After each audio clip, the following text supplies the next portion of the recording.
নারীর ঝগড়াই হচ্ছে নারীর ভালোবাসা, আর নারীর চুপ থাকাই হচ্ছে নারীর সবচেয়ে বড় অভিমানের জায়গা। আর এই ছোট্ট একটা কথা বুঝতে পুরুষ মানুষ বহুত দেরি করে ফেলে, এবং এই দেরি করতে গিয়ে পুরুষ তার জীবনের সবচেয়ে বড় ভুল করে, এবং সে তার জীবনের সবচেয়ে পছন্দের কাছের শখের নারীকে আজীবনের জন্য সে হারিয়ে ফেলে।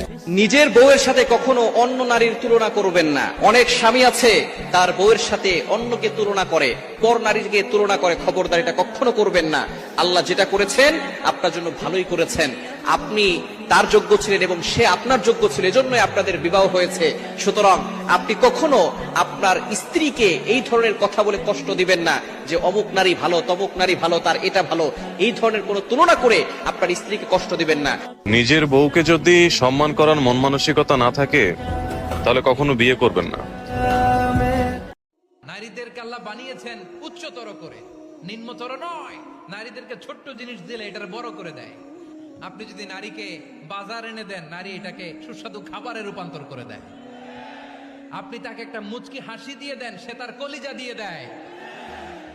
কিন্তু যদি আপনি তার মনে কষ্ট দেন, সে আপনার জীবনকে জাহান্নাম বানায়া দেয়। নারীর মন বুঝতে পারলে নেয়ামত, বুঝতে না পারলে কিয়ামত।